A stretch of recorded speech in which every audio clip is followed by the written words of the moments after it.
Good afternoon, everybody. Big Mike back here with you once again.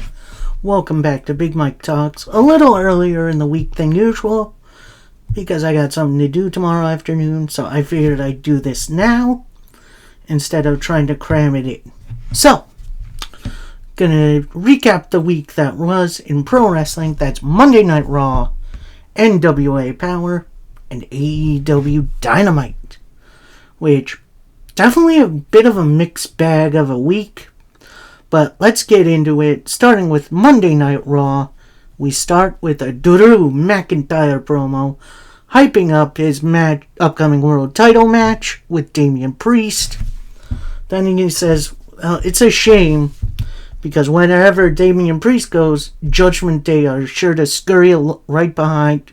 Before he could continue, Priest and Judgment Day come out, with Priest saying, Drew, you got your shot. Now you're just making excuses. And you say I made this personal? Why? Because right now, you just made this personal. You say I need the Judgment Day to beat you. This title isn't Judgment Day's title. You forget about the man who holds it. And at Clash, I'm going to put you down in front of your people. I'm the champ because I'm Damian Priest. Drew McIntyre retorts, pretty much saying, oh, that's a fine speech, but you should enjoy the time with the title while you can, because on Saturday, it's going to be mine. And Priest retorts, alright, look, I'm feeling generous tonight, so I'm going to give you an out. Tonight, you go one-on-one with Finn Balor, you win. Judgment Day are barred from ringside. Balor wins. I want Judgment Day out there to sit ringside and cheer me on. Because I want them there. Then Drew retorts, gotta respect a man who's willing to dig his own grave. And as I'm gonna stand here next week as champion. We then cut to backstage where Dominic Mysterio is entering the Judgment Day clubhouse. He's like, no. He's all flustered. He's flabbergasted. Camera turns to Liv Morgan sitting kind of sensually on one of Judgment Day's couches, in which I think Judgment Day could use a clubhouse upgrade. Like, I think the Rascals got him beat.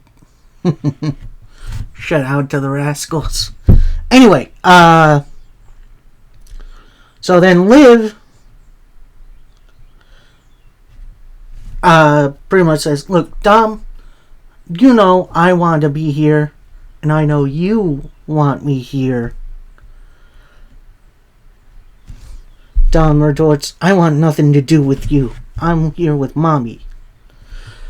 And then Liv retorts, why are you with someone who's forcing you to call them Mommy when you could be with me, who will always call you Daddy? And then Liv slips her hotel room number into Dom's pocket, says, if you change your mind, that's my hotel number, and leaves. Wow. That was kind of...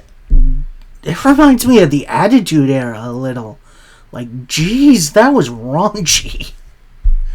And it doesn't get any easier from there. Just give me a minute.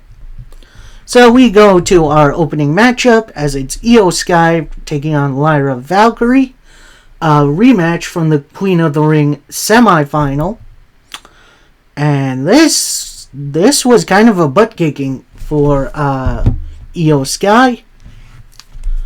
Although she did kick out of a Nightwing, although with Damage Control's help. Lyra going for a moonsault of her own. She gets pushed off the top rope. Io with double knees to the face and over the moonsault. Lyra gets her knees up. It's a nice DDT. Io blocks the Nightwing, gets a roll-up for the victory. Post-match Damage Control as a whole attacks Lyra. Then out comes Kitana Chance and Kayden Carter to even things up. Damage Control bail out of the ring. And, yeah, that's going to be that was a very, very good match. Although I think their Queen of the Ring match was better. But it's good to see Lyra making some other friends besides Becky Lynch, who is now a free agent, which is crazy to think about. Anyway, so we see Dom in the back. He's in Judgment Day HQ. When the rest of the Judgment Day come in, they're talking about handling things on the evening.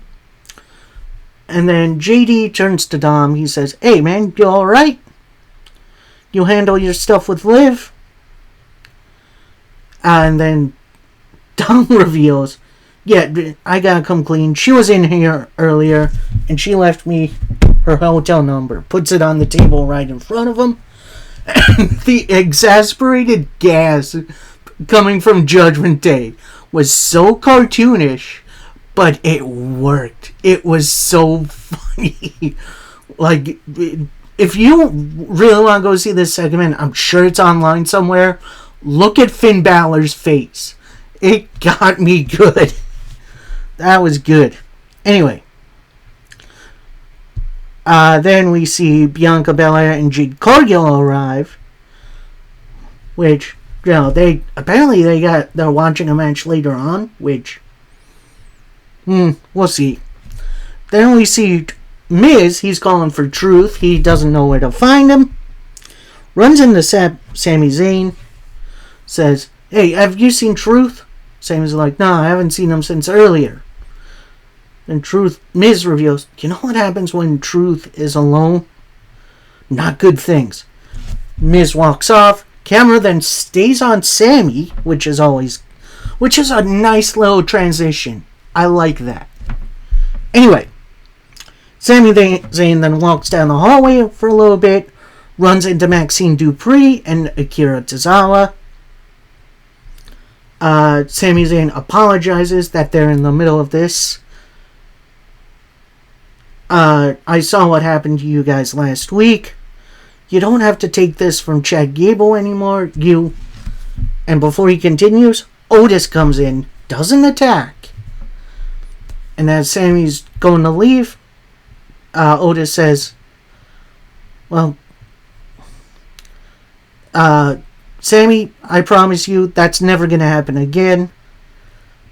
Sami then says, "Yeah, I understand. I've been through what you've been through with the bloodline. Why do you guys keep putting up with Chad Gable?" Then Otis, referencing how he had it all. He had Money in the Bank. He had the love of his life at the time, Mandy Rose. He had his buddy Tucker. And then that was all taken away from me.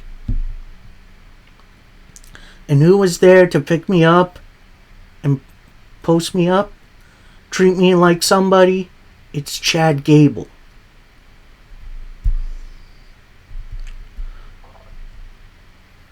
And Alpha Academy since then has been my family. And you don't turn your back on family. So then Sami retorts, "That's not true. You're not nothing. They understand how special you are. I understand how special you are. And one of these days, you're going to see that for yourself." And then Sami walks off. We do a little close shot of Otis's face. That pop when Otis finally turns on Chad Gable, it's going to be nuclear. And again, WWE referencing its own history. I love that. That story with Money in the Bank, with Otis trying to woo Mandy Rose, that's fucking great. I love this stuff, man. Anyway, we see Judgment Day talking backstage. Damian Priest walks up. Then you see, while everyone else was looking at Damian Priest, Finn Balor put his hand over the hotel room card, slide it into his pocket. "You're not a sly dog, Finn. I saw you." Anyway, Priest brings up the hotel room card. Dom says, no need to worry. We're going to handle our business tonight. And we're going to go out there and win. So, interesting little small segment, which is another thing I really do like. These, small moments between wrestlers. It's great. It doesn't bog down the show. And we get a ton more wrestling.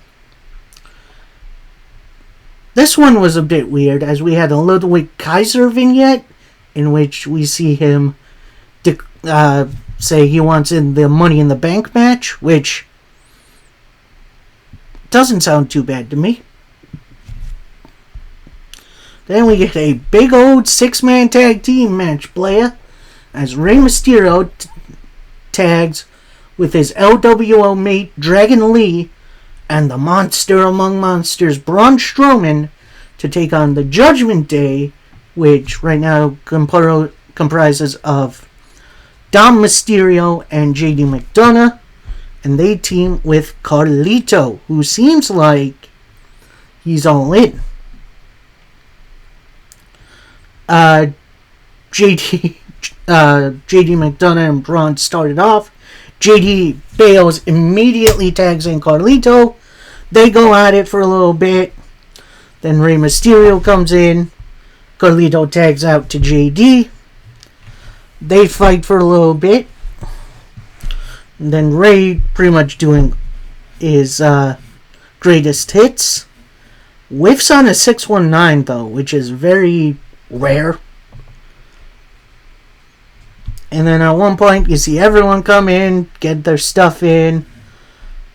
And then as Dom has an advantage over his father, who is up on the apron? It's Liv Morgan.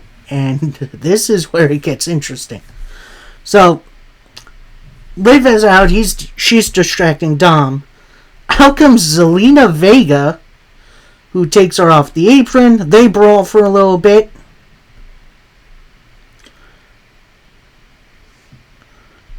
But then Dom, who is on the apron at this point, gets pretty much yeeted from the apron and lands on top of... No, it's actually the opposite. Dom is already down from a Strowman attack. Liv is back up on the apron. Zelina pretty much pushes her off the top, and she lands on top of Dom. Like, huh? That was a big surprise. Carlito then gets in. He gets pretty much pushed in. Braun Strowman with a big old power slam gets Dragon Lee in, gets him up on his shoulders for a big splash off the top of him. And your winners, the LWO and Braun Strowman. Definitely an interesting dynamic to this tag match, but then you got the stuff with Liv, which was kind of interesting. I am digging this story. It is a little bit on the nose sexual, but I'm okay with it. Like, I don't know how to explain it. It's a good story, but I know where the line is, and WWE are crossing it a little bit more. We then get a weird Ilya Dragunov hype video, which we'll see him a little later. You see Ilya Dragunov backstage. He's warming up for his match. Ricochet comes in, and we'll get to that in a second. Says, it's time for you to show Braun Breaker what you're made of. Ilya retorts, there are some dangerous people out there. Then there's Braun. And then when I'm done, we'll go another round. They shake hands. Then we see Sami Zayn. He's ready for his thing a little later on. Then we see Damage Control backstage. And then finally, Io snaps and she just screams her primal rage and just starts going on a rampage. I think this is a nice little edge to this character that I think is needed. Then we get an in-ring Sami Zayn promo saying how you guys are too nice to me. And now it's been a bit of a messed up couple of weeks. We got Clash at the Castle. I'm facing Chad Gable. And I don't know what to call this rivalry, but I'm going to put this bluntly. I'm going to beat Chad Gable at Clash. I'm going to put an end to this once and for all. No more dealing with this. And go back to work. Now, after Gable, before he continues, Alpha Academy's music hit. They all come out. Chad Gable with a microphone, pretty much saying, "Typical Sami, you think you're the superhero in someone else's story? Don't you worry about the Academy. We're good. And think about how happy they'll be when I take that title from you." Then Sami pretty much says, "Are you out of your mind? Think they are happy? Take a look at behind you. Do they look happy for you? Truth is, Gable doesn't care about you guys. They do. These people do." There starts a small Otis chant. "And you guys won't be happy until you leave Gable." And then Gable replies, "Shut up, no one is leaving anyone. Family sticks together, no matter what. And tonight, I'm going to unleash the real Otis on you. So go get him." So then we go right into that match as it's Sami Zayn versus Otis. And this was a very weird match, to say the least, as Otis starts out with advantage. It strikes and splashes almost immediately. Chad Gable's up on the apron talking to Otis, and as he's getting down, Sami Zayn with a haluva kick for the win. And then Gable attacks Sami Zayn post-match. He's looking towards Tozawa and Maxine, tells him to get out. Gable then holds up Sami Zayn for Otis. Otis hesitates. Doesn't look like he's going to go. And Gable drops Sami Zayn, pushes Otis, slaps him a couple of times. And it did look like Otis was hulking up, if you know what I mean. He goes for a clothesline. Gable moves out of the way and hits Sami Zayn in the corner. And then hits him with the world's strongest slam. And then we get a little face-off with Chad Gable. He hesitates hitting Gable and leaves the ring. So, match itself wasn't great, but the stuff afterwards, the story stuff, I'm good with. Because we're about to see something big at Clash at the Castle on Saturday. Then we see Miz backstage. He's like in the bowels of the arena. It looks like he's in the boiler room somewhere. He's still looking for truth. He comes out of a side door talking about how he met with a future teller and says, "We're going to have a tag match tonight against the APA." Which, Miz then says, "Clearly telling fortunes in your foray. What's going on?" Then Scarlett comes out. She says, "Nice doing business with your truth. AOP are looking forward to seeing you in the ring tonight." And you see this dejected look on Miz's face. Like truth just betrayed him. I'm going to say this. I'm kind of getting a little tired of this act. While Awesome Truth was a good title win at WrestleMania, I think it's more than time someone new, a little bit different, gets the tag titles. Speaking of tag titles, the women's tag team champions are on commentary for this next match, as we get Alba Fire and Isla Dawn taking on Shayna Baszler and Zoe Stark.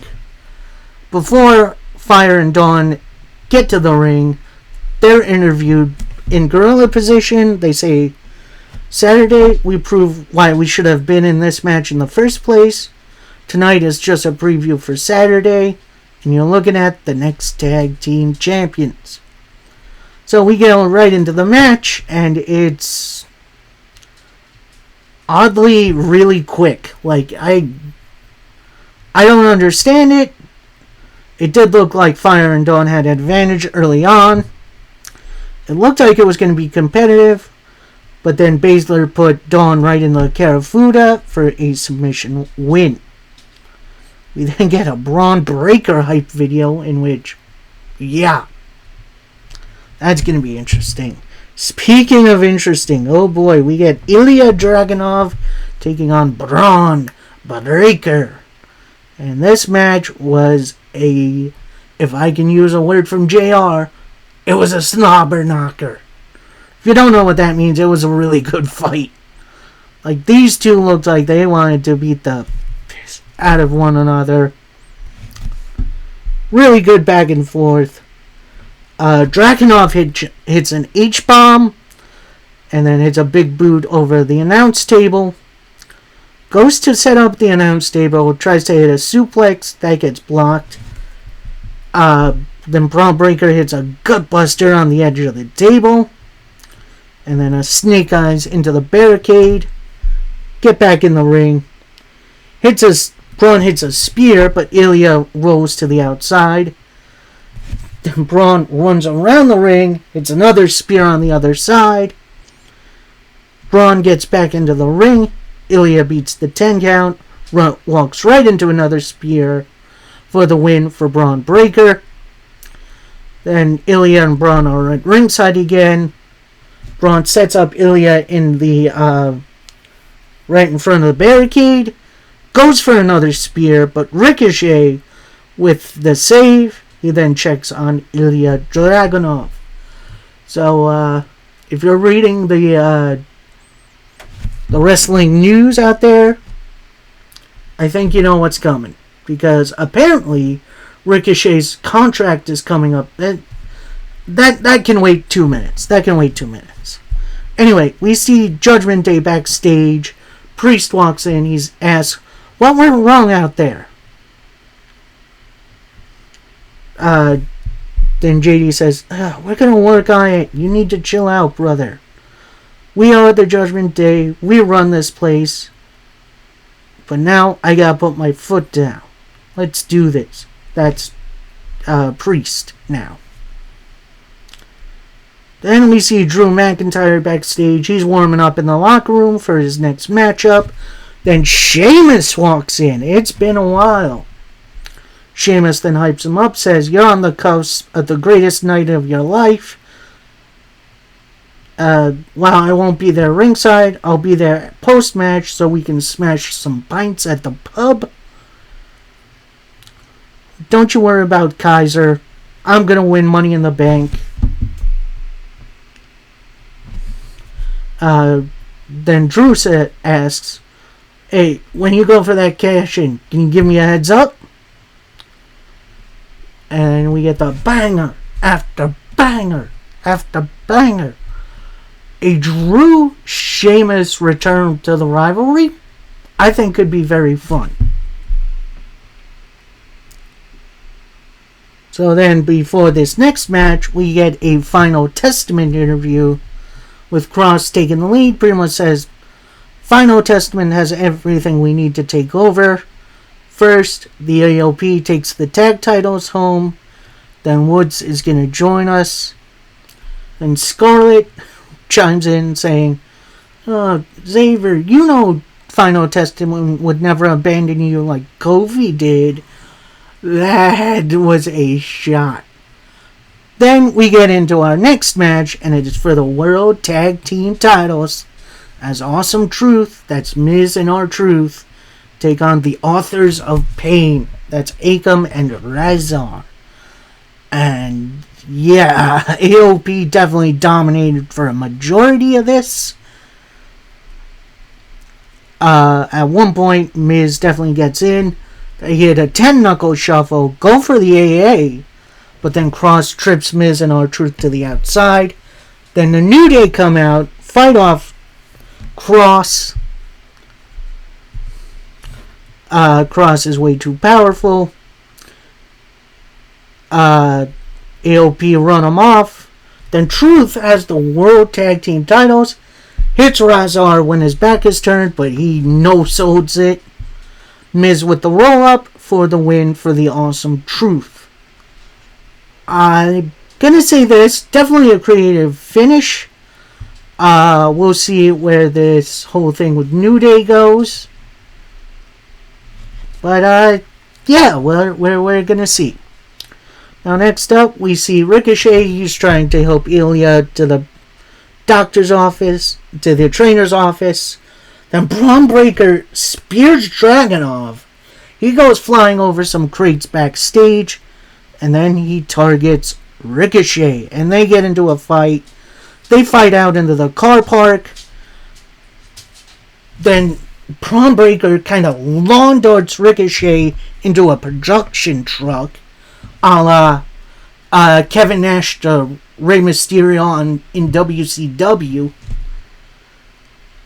Then he gets him up to his steps, kind of military press slam style. Power slam into a parked car into the glass. Next thing we see is Ricochet being loaded into an ambulance with his significant other, who I do forget the name of, I do apologize, joining him in the ambulance. Now, why is this significant? Basically, Ricochet's contract expires sometime in July, and he's already told WWE, I don't plan to re-sign. So it looks like he is going elsewhere, possibly AEW, to rekindle his rivalry with Will Ospreay, which would be awesome. Or he could go to TNA, help fill out the X division a little bit. Either way, looks like Ricochet's done in WWE, which I'm a little sad by, but I do understand that maybe he's not the happiest camper in the world with his creative, so he decides to go elsewhere. And I'm going to say this might get me a little heat.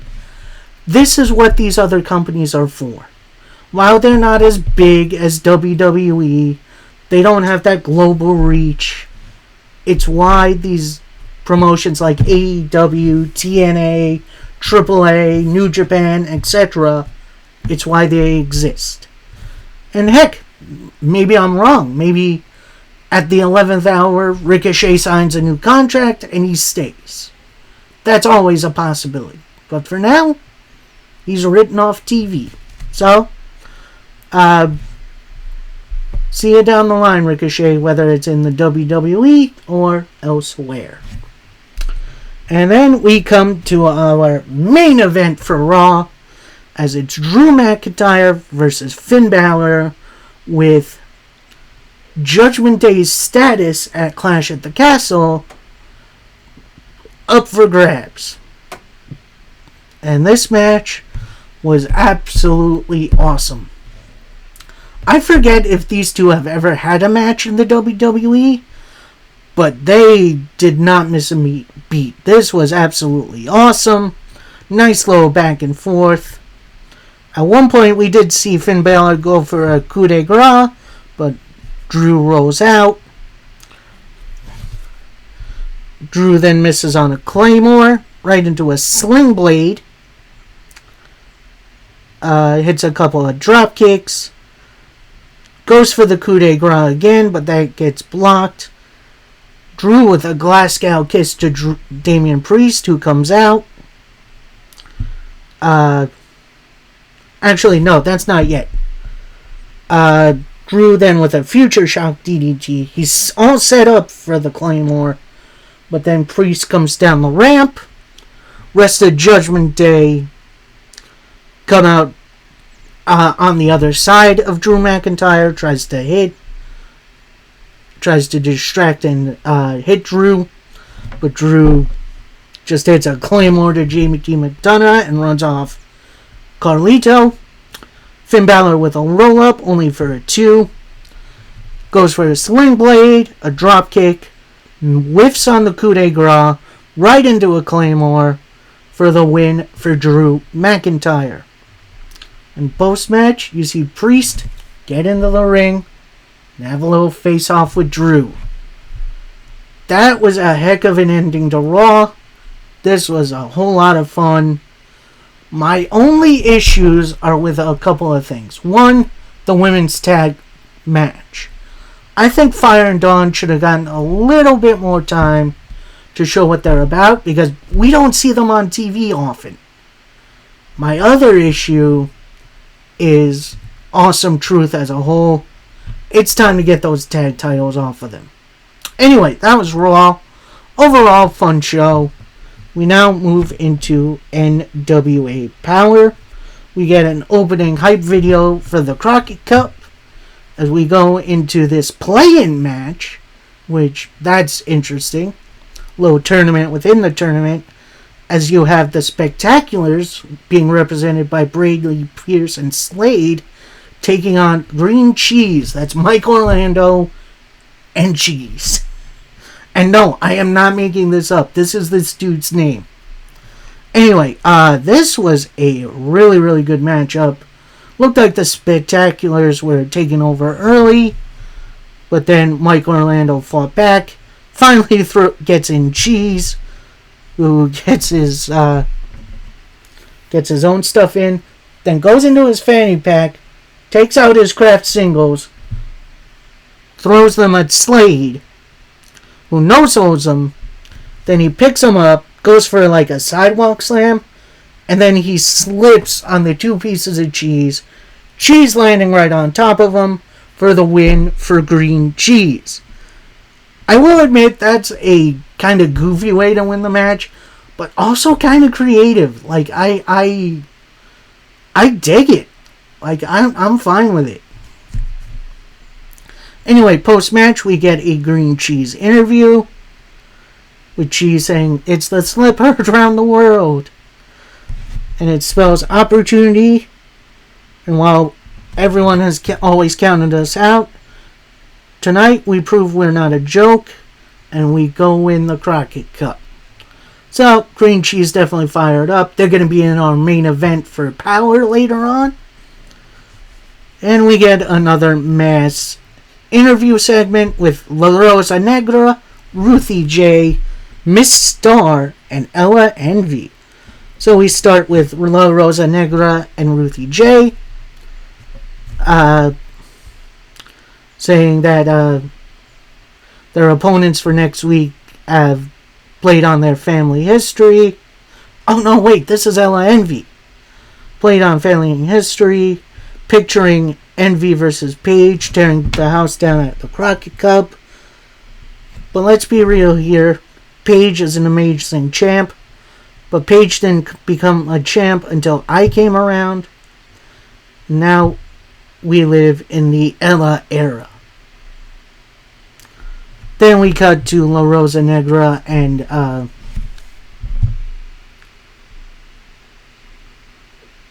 Ruthie J, with Ruthie J saying, "We're going to work hard, we're going to wrestle, and you have nothing.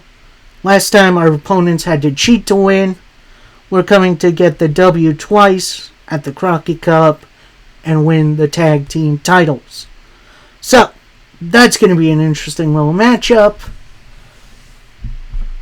And, yeah, we'll see if they can win the tag straps.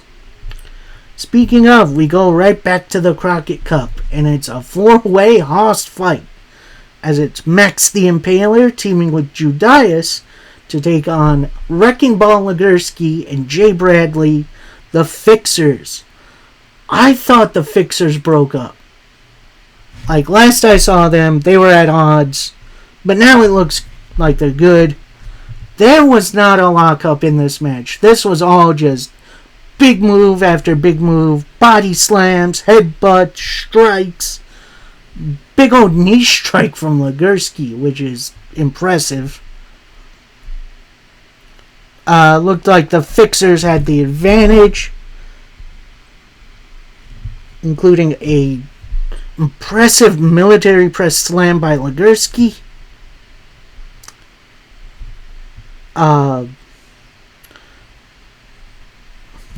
But then Judais comes in. Jay Bradley tries for a suplex. That gets blocked. Max with a big old spear on Legursky. Judais with a choke slam. Your winners. Moving on in the tournament. It's Judais and Max the Impaler. Yeah, definitely a house fight. Something a little different to mix up the Crockett Cup a little, which I like.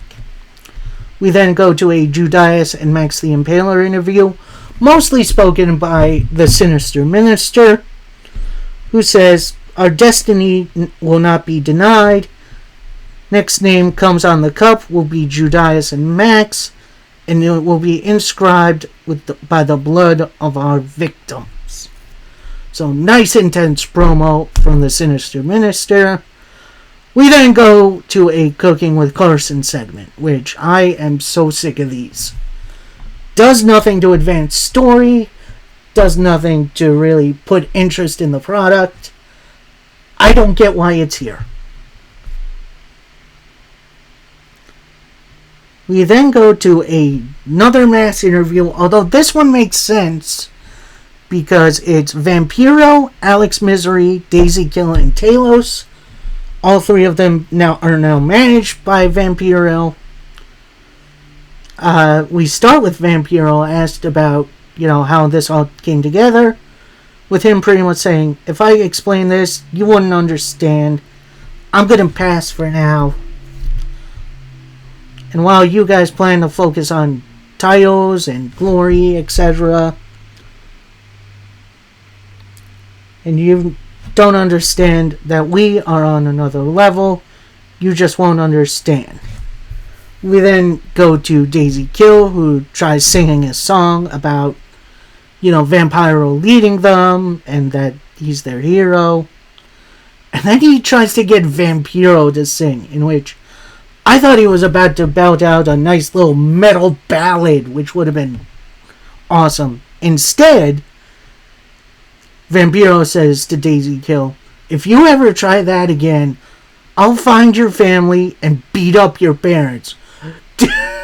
That's taking it a little too far for that, Vampiro. Take it back a little. Definitely wasn't expecting that. We then go to our main event as we have the upset artists, Green Cheese, taking on the World Tag Team Champions, Blunt Force Trauma, in the final first round match of the Crockett Cup. And at first it did look like Green Cheese got an advantage a little bit, but then Damage comes in and just starts wrecking people.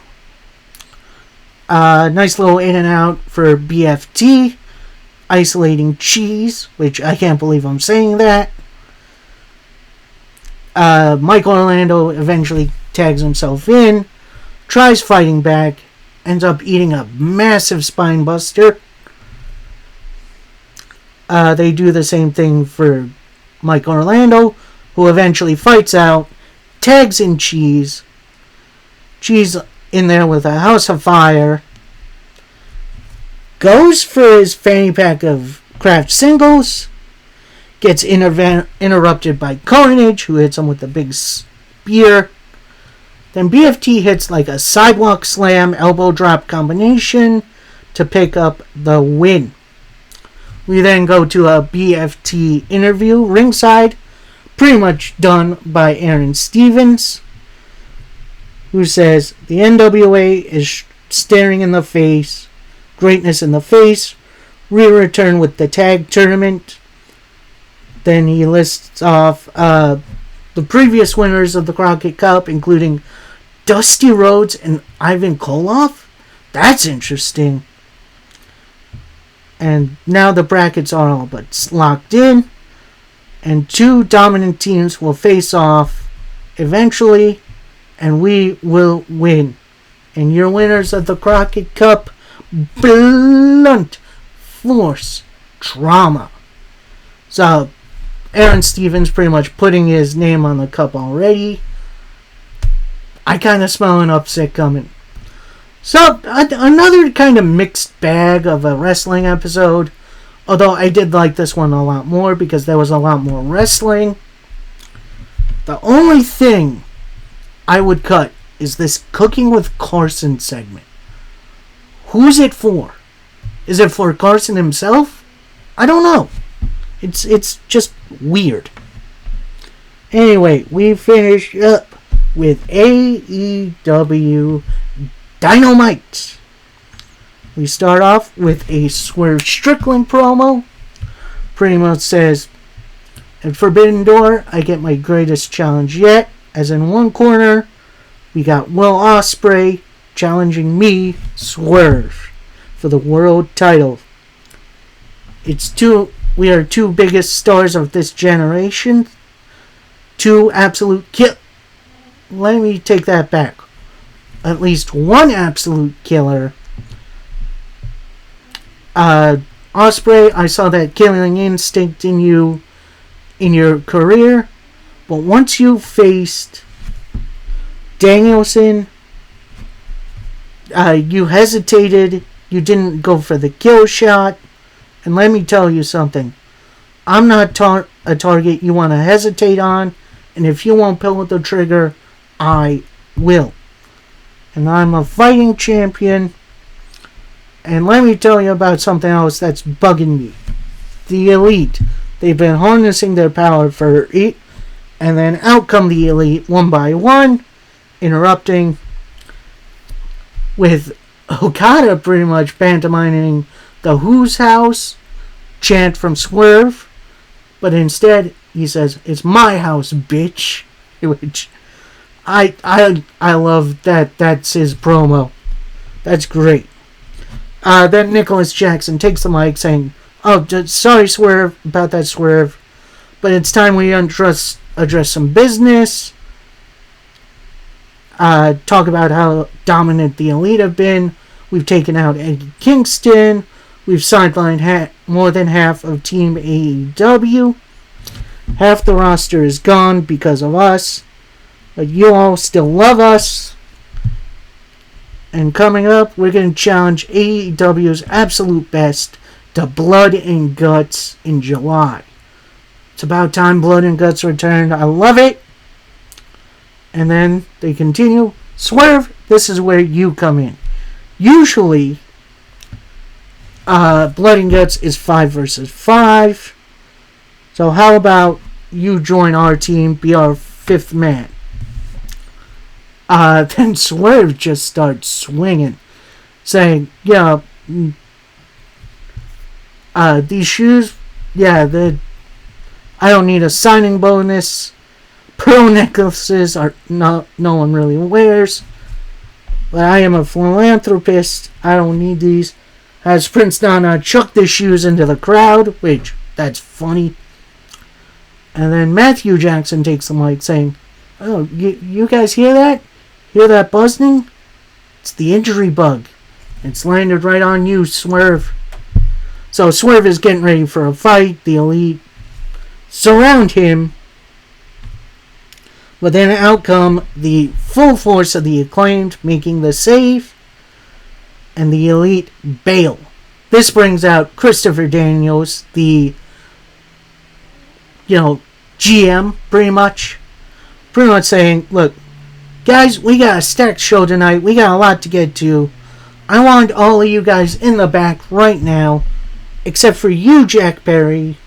You have your qualifying match for the TNT ladder match right now against Dustin Rhodes. So we start that match, and we see Jack Perry is still in his street clothes.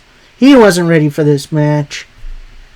And this match, I'm going to say this, Dustin Rhodes, even at his advanced age, deserves every single one of his flowers. He brought it tonight. Including at some point, either when he hit his head on a ring post or whatever, he starts bleeding. Like, this is real blood, yo. And Jack Perry leans into it. He starts beating on that spot, making the blood come out more and more and more. Dustin then fights back for a little bit, but eventually, actually before that, Dustin has Jack Perry in a very familiar position. Looks like he's going to hit him with a chair. Ref takes it, turns it around, puts it on the outside. Shattered dreams right to Jack Perry. Going for a crossroads, but that gets blocked. Counters with a bionic elbow, a la his father. Dustin with the crossroads for a 2. Perry gets back.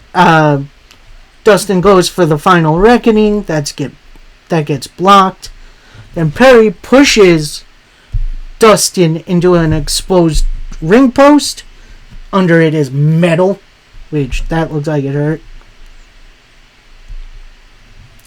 And then Jack Perry gets Dustin to the outside, DDTs him onto a matless floor, which is just straight cement.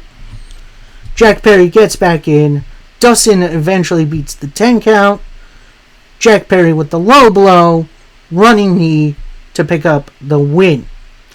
So, Jack Perry's in the TNT ladder match. I'm thinking it's more than likely he wins that ladder match and the title.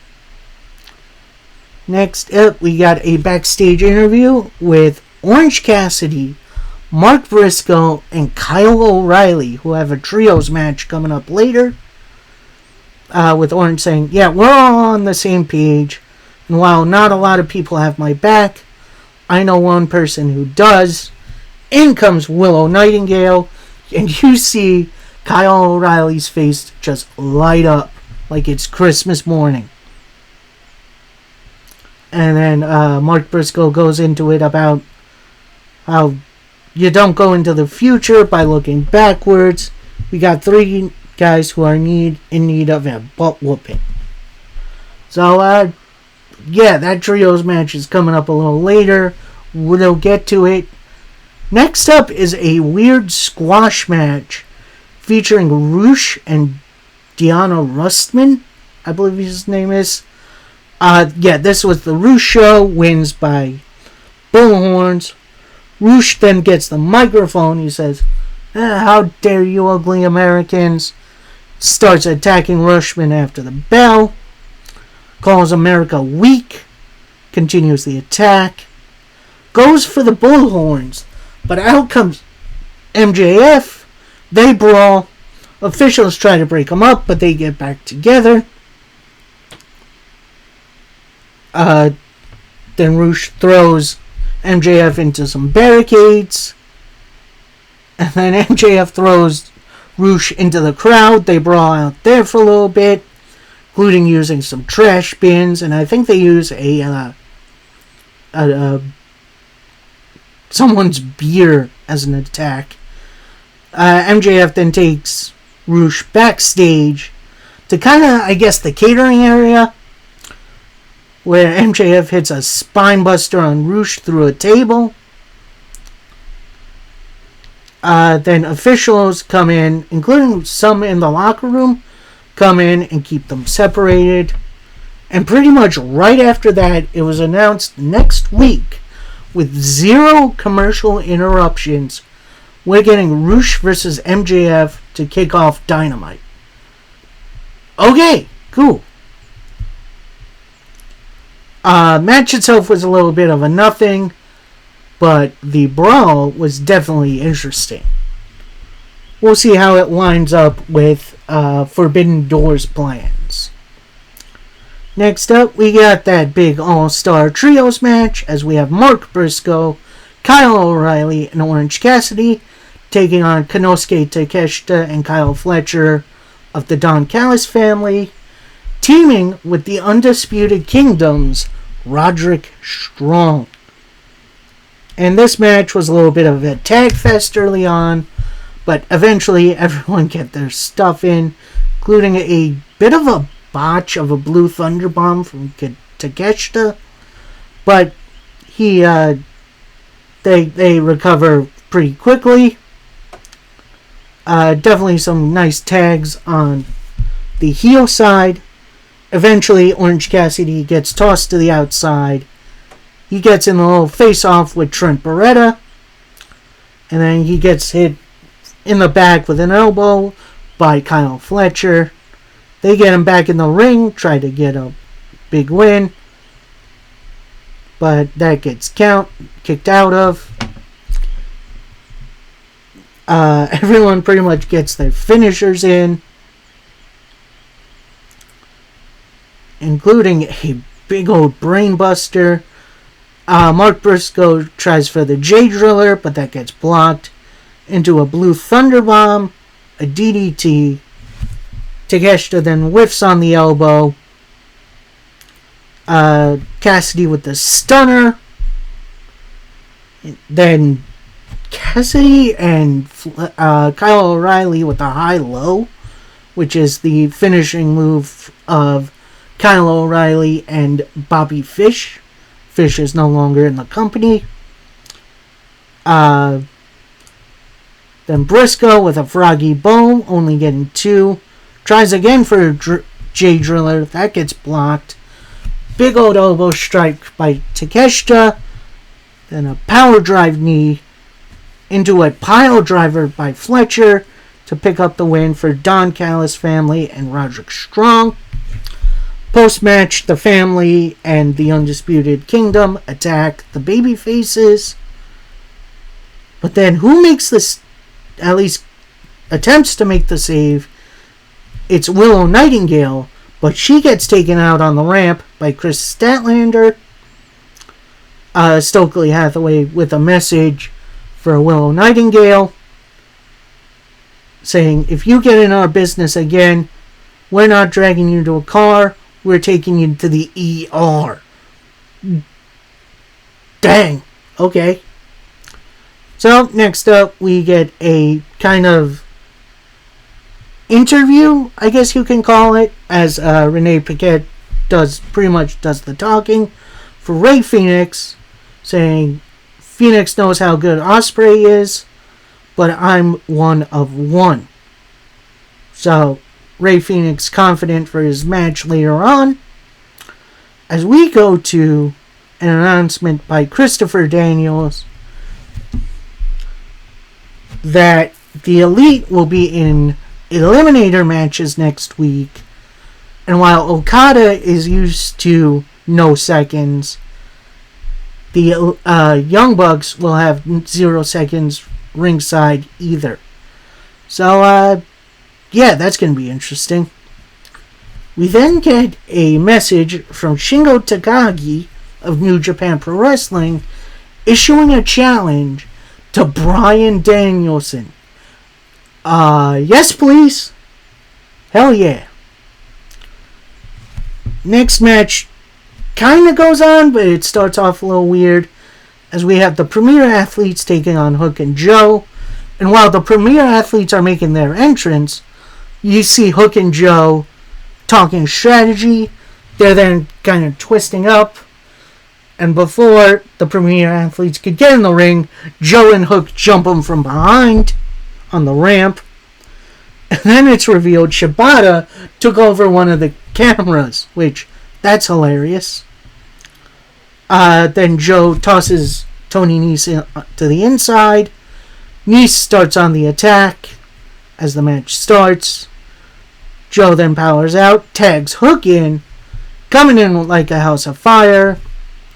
Daivari comes in, eats a whole bunch of... does some double teams with Nese in. Goes for a splash, but Hook does the nope walking off spot Joe usually does, which, that's hilarious. And as Hook is on top rope, Mark Sterling grabs him, stops him from diving. And then Shibata kicks Smart Mark Sterling off the ring post. Then Nese, I guess, who wasn't in his corner, gets caught in a Karafuda by Joe. Hook with a red rum on Davari to pick up the win for his team. This was a interesting squash match. Like, I love this trio. This trio is going to be looking good for a while now. I'm not sure who this was for, though. Like, I don't know.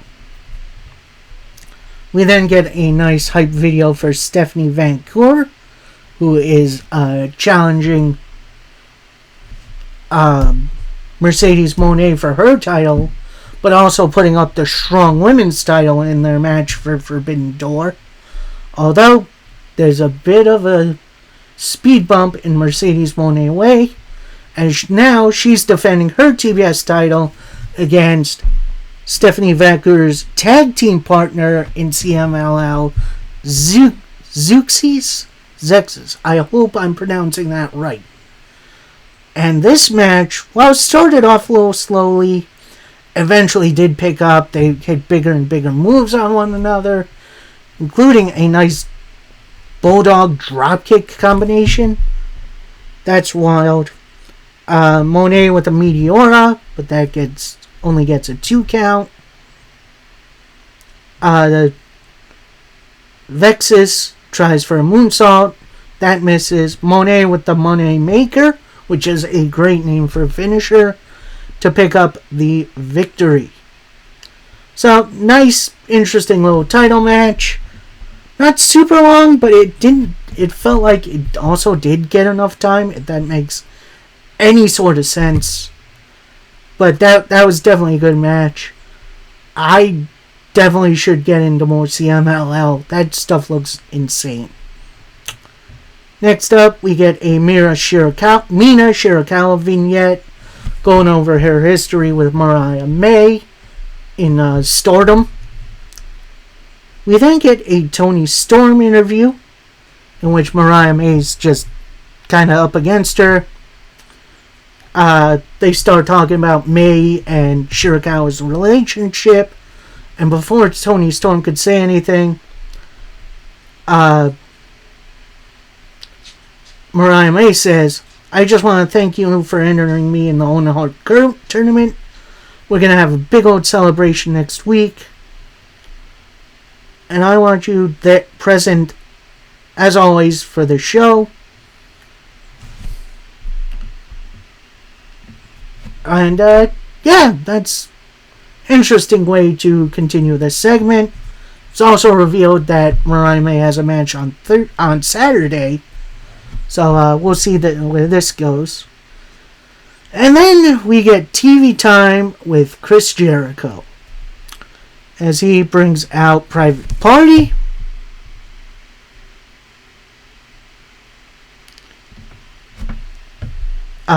Goes on about farming whatever it was. I think it was bananas. I wasn't sure.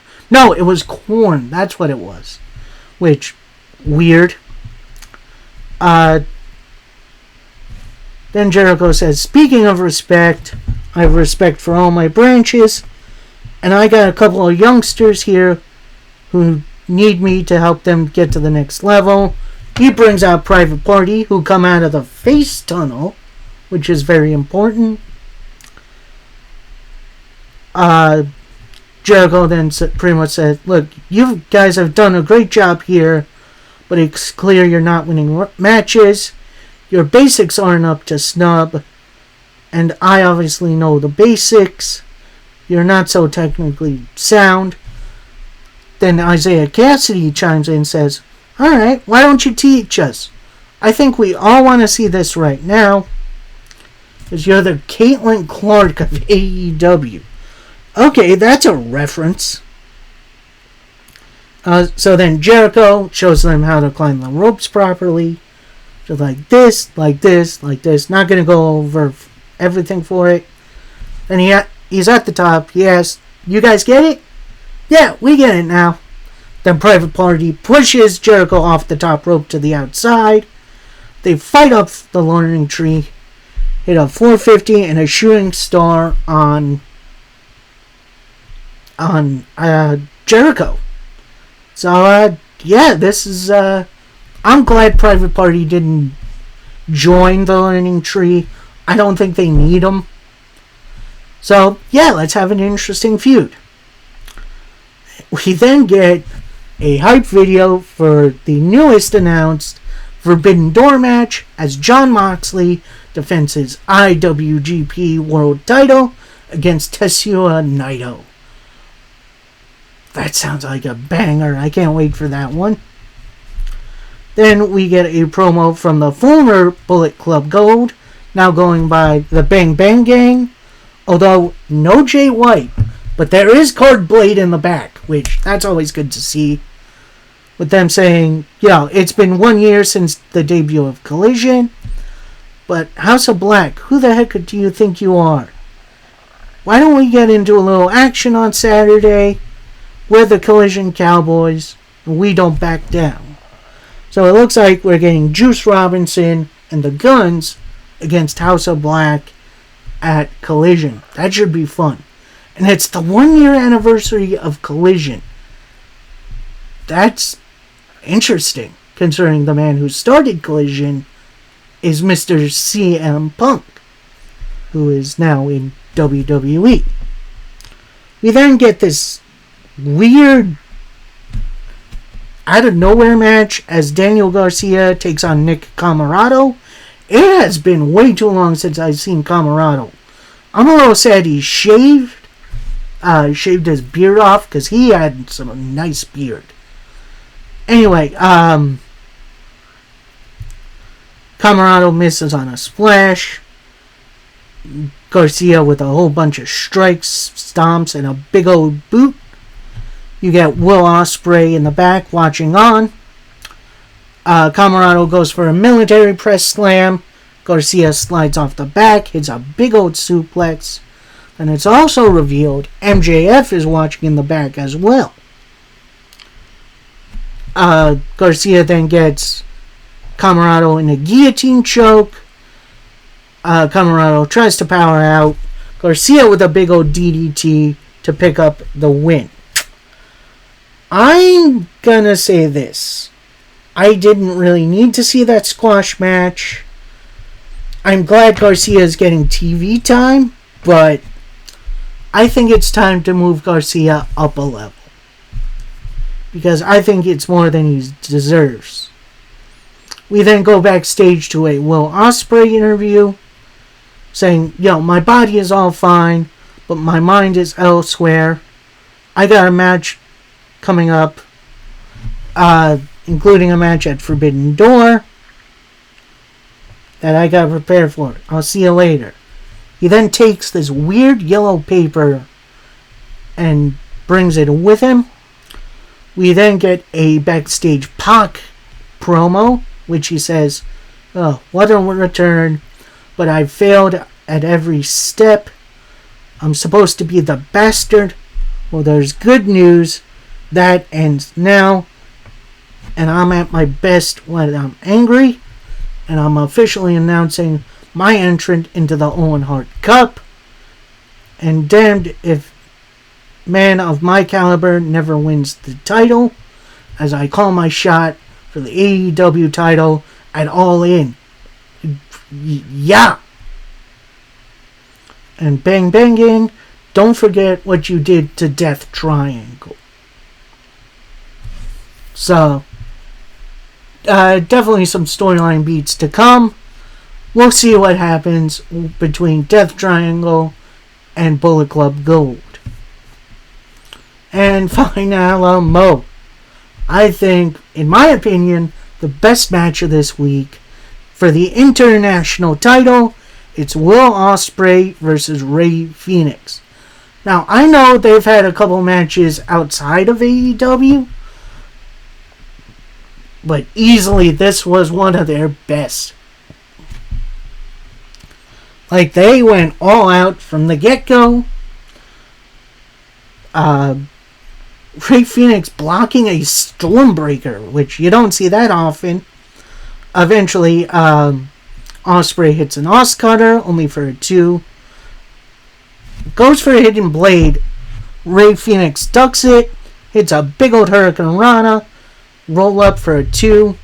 Fenix with a super kick, but then Ospreay fights back, hits an elbow, hits a Swerve Stomp while lurking at Swerve, who's sitting ringside, then hits another hidden blade to pick up the win and retain his title.